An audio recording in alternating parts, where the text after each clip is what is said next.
They were laughing in a store aisle, just two small children standing beside a shopping cart at a Dollarama in New Glasgow, and within 24 hours, they were gone.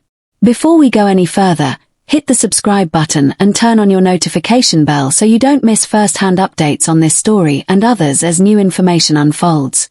On May 1st, the children were last seen in public inside the brightly lit aisles of the discount store. Shoppers remember nothing unusual. No raised voices, no visible tension, no signs that anything was about to change. Surveillance footage later confirmed they were there that day. It would become the final verified public sighting of them. By 10:01 a.m. on May 2nd, everything shifted. The children were reported missing from their rural home in Lansdowne Station, a quiet community in Nova Scotia. According to the initial report, they had disappeared from the property sometime that morning. The call triggered immediate concern, not just because two children were unaccounted for, but because of where they lived. Their home sat in a remote area surrounded by dense forest, steep ravines, and rugged, uneven terrain. The landscape is beautiful but unforgiving.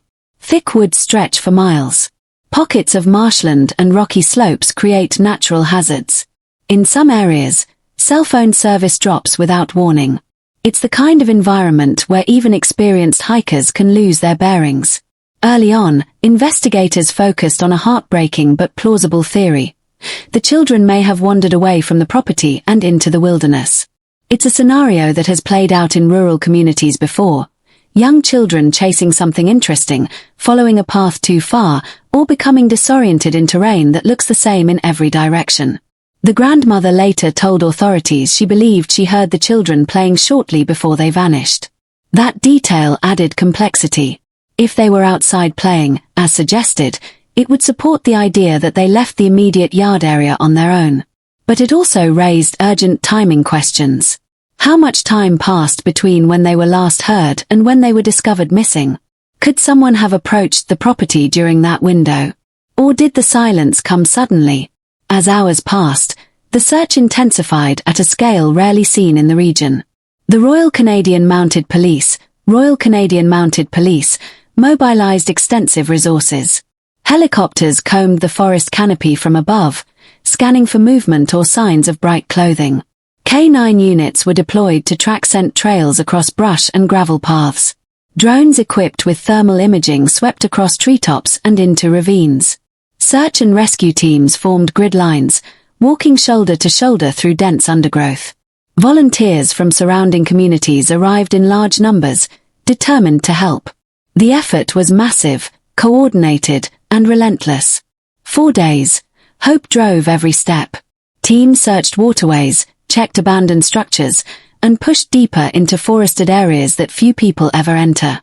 The terrain made progress slow. Fallen trees and thick brush blocked clear paths. Ravines required careful descent. Every footprint, every scrap of fabric, every sound demanded investigation. As the search unfolded, investigators began examining every angle beyond the wilderness theory. The children's biological father became part of the investigation, as is standard procedure in cases involving missing minors. Authorities conducted interviews and scrutinized timelines. Eventually, police definitively cleared him of any involvement. That announcement removed one layer of speculation but did not answer the larger question. Where were the children? In total, investigators interviewed 54 individuals connected to the family, the property, and the broader community. Polygraph examinations were administered where necessary.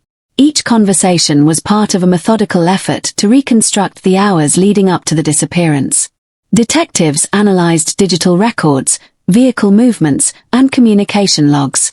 Nothing was left unexamined. Then came a statement that surprised many. The RCMP announced that the case was no longer classified as criminal. That declaration shifted public perception overnight. It suggested that, based on available evidence, investigators did not believe a crime had occurred. Yet it also deepened uncertainty. If not criminal, then what? Was it still believed to be an accident in the wilderness? Had evidence pointed away from foul play entirely? Police were careful with their language, stating only that the classification had changed. They did not close the case. They did not stop searching for answers. but they reframed the lens through which the disappearance was being viewed. As days turned into weeks, frustration and fear spread across the province. Community members organized vigils. Posters bearing the children's photos appeared in store windows and on utility poles. Social media amplified the case far beyond rural Nova Scotia. Recognizing the urgency and the lingering questions, the provincial government stepped in with a significant move.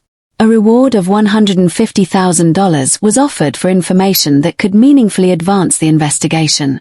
The announcement signaled that despite the non-criminal classification, authorities still believed someone, somewhere, might hold a critical piece of information. Rewards of that magnitude are not issued lightly. They are meant to motivate reluctant witnesses, to prompt memories, to encourage tips that might otherwise remain unspoken. Officials emphasized that even the smallest detail could matter. The disappearance has left behind a haunting contradiction: a calm shopping trip in a public store one day, and an empty home in a forested community the next. No confirmed sightings after May 1st. No definitive explanation. Just a timeline, a landscape, and a community still waiting. What remains clear is this: the search was exhaustive, the investigation thorough, and the impact profound.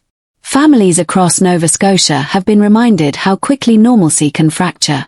Law enforcement continues to review evidence and assess new tips. The reward remains active. And the question that first emerged on the morning of May 2nd still echoes. What happened in the quiet hours between hearing children play and realizing they were gone? Until there are answers, the story is not over. It is a reminder of how fragile certainty can be, how vast rural terrain can conceal truths, and how a community can unite in both hope and heartbreak.